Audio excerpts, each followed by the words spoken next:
Welcome to the Canadian Immigration Podcast. My name is Mark Holthe. I'm an immigration lawyer practicing in the beautiful province of Alberta, Canada.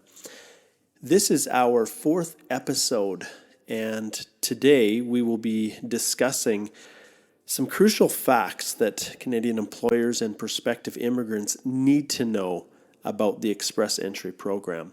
Now, in the past, I've always taken a very practical approach. This is what you do. This is how it impacts you directly. Today, we're going to talk at a little bit higher level. And in fact, we're going to dissect what the Express Entry program is really doing and how it will impact on people that seek to use it, either to become a permanent resident or as an employer to retain key staff. Now, the substance of my discussion actually comes from a great fact sheet that was recently produced by the Canadian Bar Association's National Immigration Section in response to the government's, I don't want to call it propaganda, but they've really hyped the program. And so the purpose of this fact sheet is just to bring to the attention of everyone that all things are not always as positive as the government spins them. And so we're going to be discussing 13 separate facts, if you will, that we feel really impact on how people access the program and that are important for them to know as they go into the process of submitting a profile, if they're an applicant or a candidate, or supporting the Express Entry process as an employer through a job offer. Now, within my show notes, I'll make sure that I leave a copy of at least the text of this fact sheet, and I'll also try to provide links once they're made available through the Canadian Bar Association's website. However, before I do that, I do want to give credit to two lawyers in particular that were instrumental in the creation of this document. First being Betsy Kane, a good friend that practices with the Office of Capel Kane in Ottawa, who originated the first draft of this, what were 14 points, now they're 13. And in addition to Betsy, who did just some phenomenal work on this, Gordon Maynard, who practices with the firm of Maynard, Kisher, and Stoychevic in Vancouver, British Columbia, who was also very instrumental in helping to create the initial drafts of this document. Now, just to give you a little bit of information, whenever anything goes out through the CBA, it has to be vetted by a number of different levels. And so I was a member of the working group, the Express Entry working group, amongst other just excellent lawyers across the country who assisted and vetted and edited the document before it was created and released just last Friday in its final form. And so just going forward, I wanted to just identify specifically Betsy and Gordon for the great work that they did.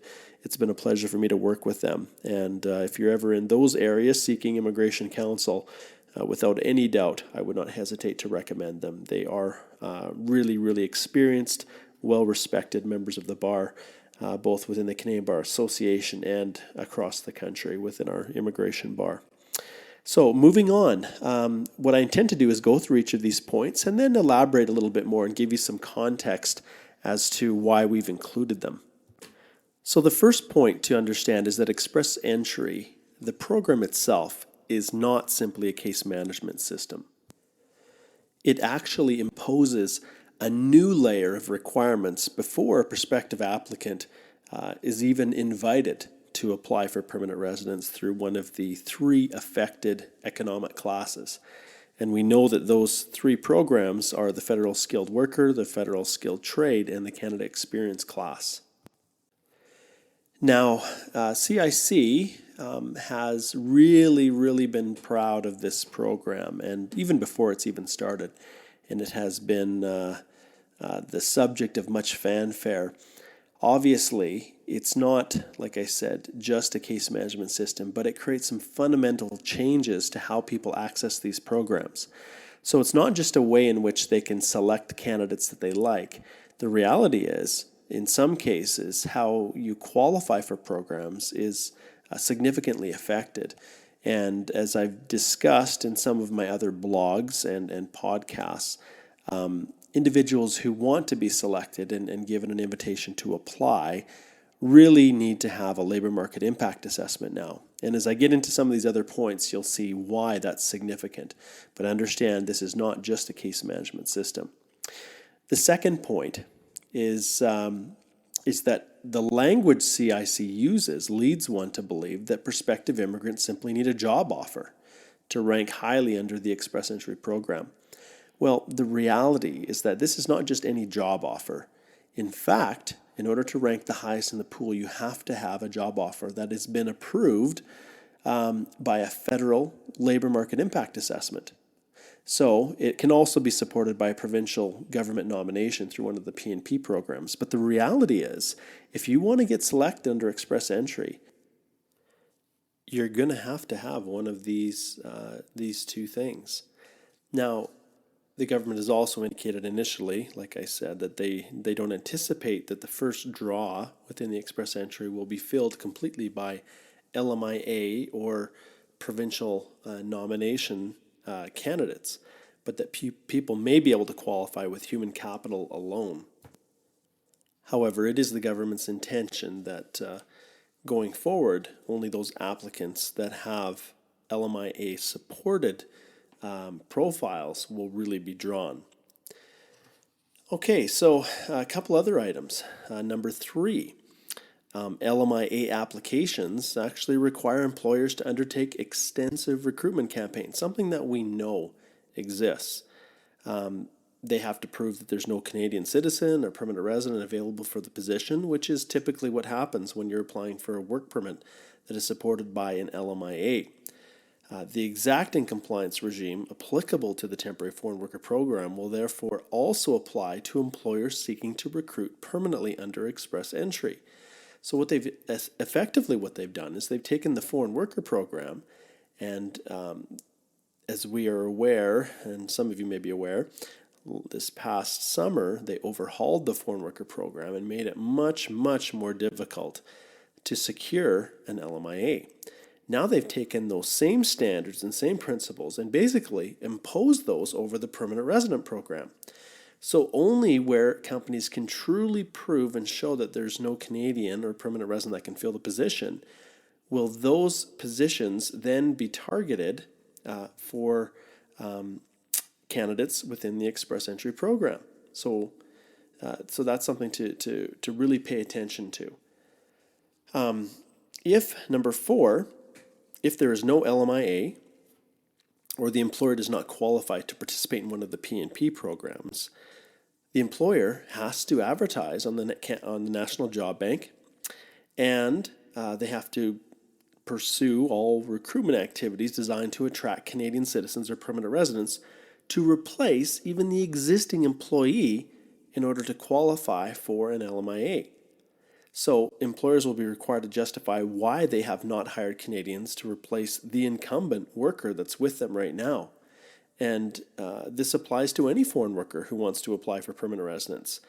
As long as they want the federally approved job offer, and this includes your senior managers, your executives, and your specialized knowledge workers now employed in Canada through LMIA exempt programs.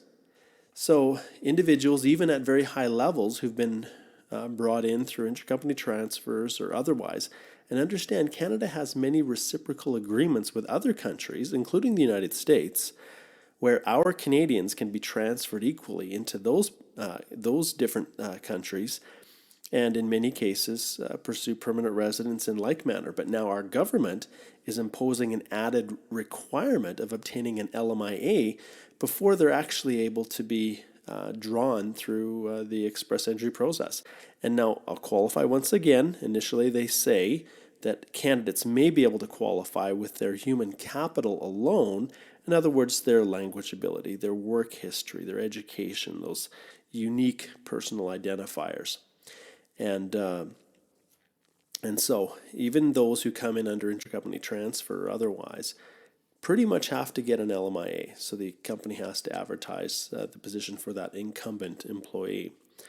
Number 5, for professionals and intra-company transferees who qualify to work in Canada without an LMIA under one of the international agreements, as I indicated, employers will now need to obtain an LMIA or a provincial nomination to attain some measure of certainty about that person's eligibility for permanent resident status. So this is a little bit of an extension of point number 4. But even those who come in under treaty agreements, international trade agreements, such as the North American Free Trade Agreement, the Canada-Chile Free Trade Agreement, and others, even though they've come in under these perfectly acceptable reciprocal arrangements, those candidates would need to obtain an LMIA often in order to be able to rank the highest and qualify. Now, the 6th point. This is something that all international students need to understand. Pretty much every student that's on a postgrad work permit now believed when they applied to come to Canada to study that there would be a very facilitative pathway to permanent residence. And that's how it was offered. And I'll bet any money that the international students, when they were exploring which countries to go to, took that into consideration. And in fact, many of the education agents out there and local Canadian post-secondary institutions probably use that as one of their marketing campaigns to draw students to Canada, that there would be a pathway to permanent residence. Well, for international students who have completed their studies, that's not the case anymore. In other words, they too have to obtain an LMIA or a provincial nomination to compete for that elusive ITA, that invitation to apply. So this means that international graduates who are not provincially nominated will actually have to have their entry-level job offers vetted by ESDC to assess whether they're taking the job of a Canadian citizen. And employers of new graduates will have to demonstrate that they are prepared to pay international graduates above entry-level wages. And when we say above, this is in some cases even above the average wage for the occupation. And they have to show that their newly acquired skills are in demand in the Canadian labor market. So this drastically changes the pathway to permanent residence for international students. And this is something that we have addressed specifically within our most recent submission to the Citizenship and Immigration Canada on behalf of the Canadian Bar Association. For years and years, they advertised and really let the world know that Canada was open to international students and that one of the drawing features was the possibility of permanent residence. And so now that is considerably changed. And only those candidates that are able to show that they are in a position that is, in such demand that there's no Canadian that could fill it, only those individuals that can secure, at least the companies can secure LMIAs, will really be able to qualify.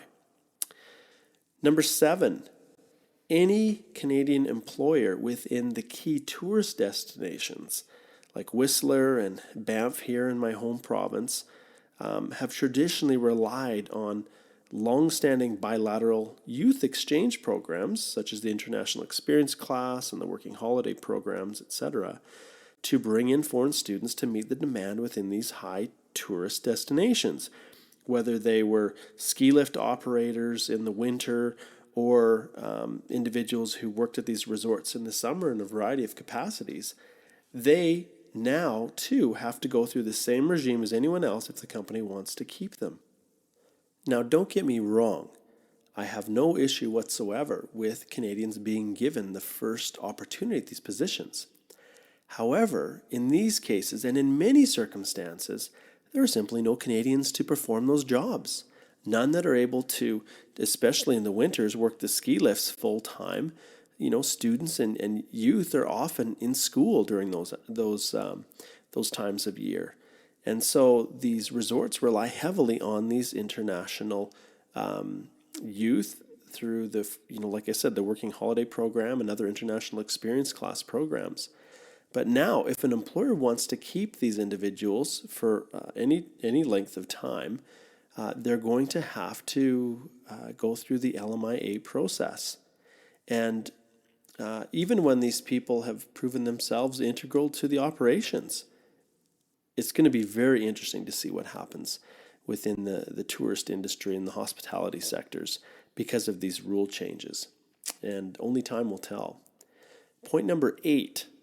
So genuine and well-intentioned employers will be forced to falsely advertise vacancies and clog Canada's newly improved job bank with positions that are already filled by highly qualified, skilled personnel. Some examples are Canadian research chairs and CEOs of major companies. So just to clarify, even if you are currently employing a CEO in your company and you want to keep that CEO permanently, unless there is an option through one of the PNP programs to retain them on a permanent basis through one of the existing streams that work outside of the express entry category, you're pretty much going to need to re-advertise the CEO's position and meet the minimum advertising requirements of Service Canada in order to submit an application for a labor market impact assessment to support the express entry application of this CEO. And it seems quite absurd. Obviously, once again, it's important to protect the Canadian workforce. However, in some positions where clearly the individual was selected because of the way in which they are going to help that particular company grow economically, including protecting the jobs of Canadians, these CEOs in these C-suite level positions, the company is going to have to go through and falsely advertise vacancies. And we're not even talking about the employment ramifications from a legal standpoint of advertising for a position of a CEO. And in many cases, these companies are publicly traded. So you can imagine what it's like when you've got your CEO and someone sees an advertisement to replace them, what that effect that's going to have within the stock markets. So it'll be curious to see what exemptions they create or whether they're going to soften some of these very, very harsh requirements. Because right now, the regulatory regime that they have released back on December the 1st clearly sets out that in order to qualify, you need to have a labor market impact assessment in the vast majority of cases. And I'm not going to waste a lot of time getting into the nuances of those that could possibly qualify with human capital alone. But in the end, as the quota fills up and people start to realize that LMIAs are necessary, it really will be the only option for obtaining an invitation to apply from the government. The 9th point relates to individuals when they're creating their personal profile. And this is in the context of the pre-application phase. The government has recently introduced some pretty harsh bans for individuals who have been found to have misrepresented anything within their applications. And so what this means for people when they're completing the information sections within their electronic profile, they must ensure 100% accuracy. Because if they allege that they have a degree, but maybe they haven't quite yet completed it, or that they have a certain level of language, Canadian language benchmark points, or a score at a certain level, but yet they haven't yet written the exam, it is possible that individuals could be found to have misrepresented on their applications, and the immigration offense for misrepresentation carries a ban of 5 years on entry to Canada. And so even data entry errors, clerical errors, or a candidate misunderstanding possibly the requirements within the pre-application phase, this could all be construed by CIC as misrepresentation. So it's critical, absolutely critical, that candidates review the instructions very carefully. And in all honesty, at this stage, when so much is riding on this express entry, it's highly advisable that they get a second opinion, someone to look at it, assess it, retain an immigration lawyer to provide advice on the submission of the profile. But that's a separate discussion. Point number 10, on receipt of an ITA, applicants could have their selection or invitation to apply revoked if they fail to perfectly complete their application. And this is the permanent resident application portion after the invitation to apply is granted. So as you're completing it through the new online portal, which CIC will release on January the 1st of 2015, if they do not get everything perfectly completed, it's possible that the application will just be returned by CIC, and they'd have to resubmit a new profile into the pool and hope that they receive a second invitation to apply. And understand that LMIAs, if they are permanent LMIAs, probably have a certain shelf life, and we're hoping that it's going to be longer than the 6 months that a regular labor market impact assessment has in terms of validity. We suspect it probably will. But who wants to have to go back and resubmit everything right from the get-go and wait for a new invitation to draw, or invitation to apply through the draw system, all because they forgot to include a birth certificate or something very innocuous as that? And the reality is the government, as I've indicated, has repeatedly said that they do not pay or do not intend to pay their CIC employees to think. Everything is going to be automated. So if they have a list of check boxes they're trying to check off, if you do not complete your application perfectly, it's just going to get returned. Okay, point 11. Provincial nominees. Right now, they can apply for permanent residence without necessarily taking a language test through some of the categories. Alberta has it, and British Columbia as well, I believe. And so you can go through as a skilled worker without having to write a language test to be nominated for permanent residence. So in this case, with express entry, individuals who would not otherwise have to take a language test, or in some cases have their foreign educational credentials assessed, will have to do so now if they want to go through the provincial nomination pool within the express entry stream. And also, it's worth pointing out that CEC applicants with foreign education who do not usually need an educational assessment will need one to rank higher under the comprehensive ranking system. So foreign secondary and post-secondary educational credentials each require the ECA in order to get CRS points. So obtaining an educational credential assessment from a CIC accredited third party can be super time consuming. And right now, with the limited number of third party assessors, processing times are climbing to 2, 3, or longer months. And if you're racing to get an application in through express entry so that you can remain in Canada because your work permit is expiring, well, boy, good luck trying to get an ECA quickly these days, unless something changes. And it's interesting how the government has really imposed these additional requirements on people who otherwise wouldn't have to do so through the traditional provincial nomination stream.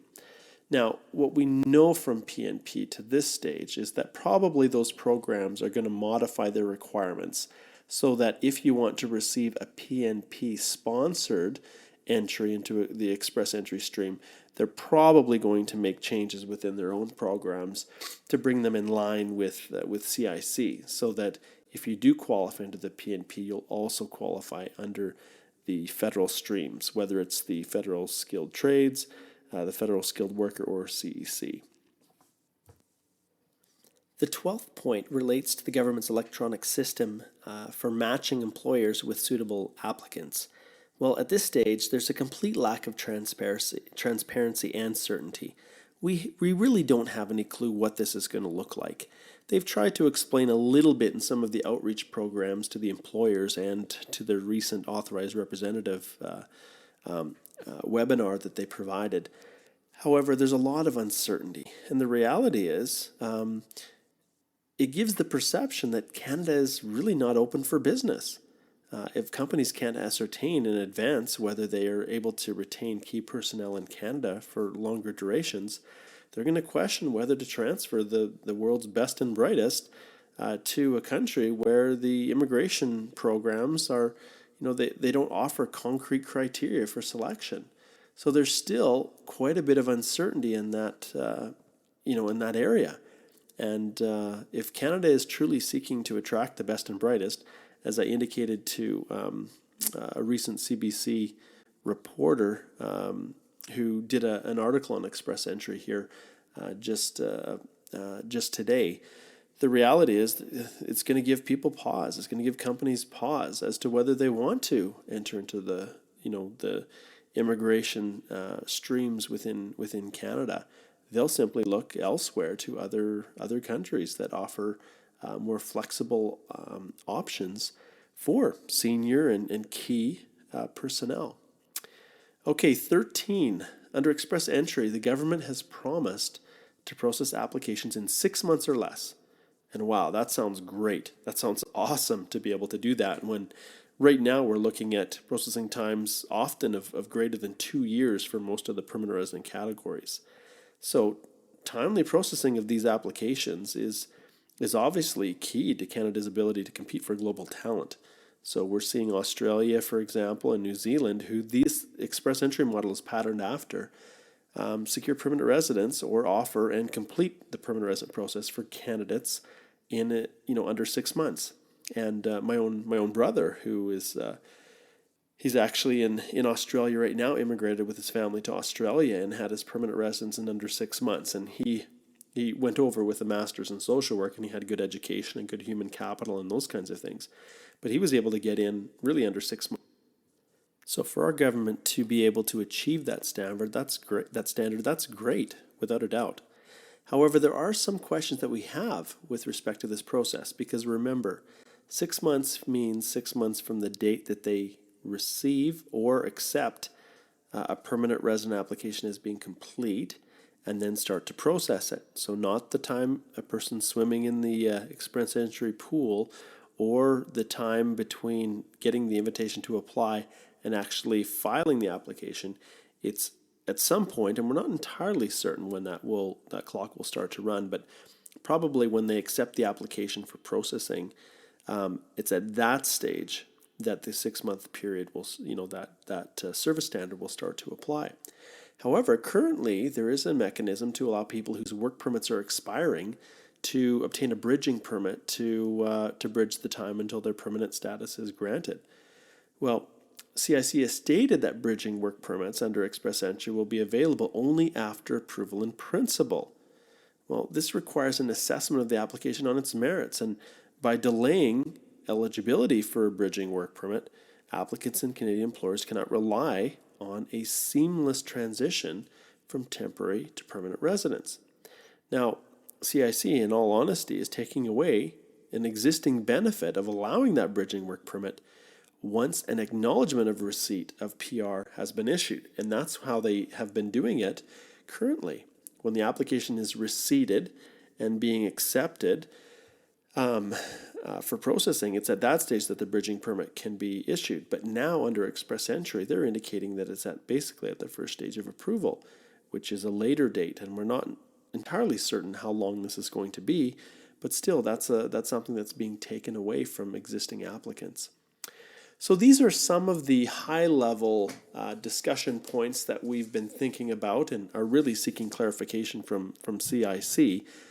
And ultimately, if we get responses to some of these questions that we have or further clarification, I'll definitely bring these up in future episodes. However, this is just more of a food for thought, I guess, for those that are interested in understanding how Express Entry operates at a very high level. However, when we receive our response to the submission that we've drafted and submitted to CIC, I'll make sure to discuss this, like I said, in future podcasts.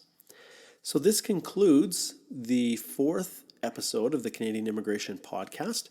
I'm Mark Holthe, an immigration lawyer practicing in the beautiful province of Alberta, Canada, and I'd encourage you to, if you have any questions that you would like to ask, to go to my website, and you can submit them electronically in written form through our interface there. Or if you'd like to leave me a voice message, you can also click on the tab that's on the right side of my website called Ask an Immigration Question and leave a voice message for me. These questions are responded to in my other podcast called Canadian Immigration Answers, and we try to do those regularly as questions come in. If you need any direct assistance or otherwise with anything, feel free to contact us and book an appointment for a paid consult. Look forward to our next podcast, which should be coming shortly as more details are released regarding Express Entry and its scheduled launch on January the 1st, 2015. Thanks a lot. Thank you for listening to the Canadian Immigration Podcast, your trusted source for information on Canadian law, policy, and practice. If you would like to contribute a question for future podcasts or wish to set up a legal consultation with Mark, please visit www.ht-llp.com.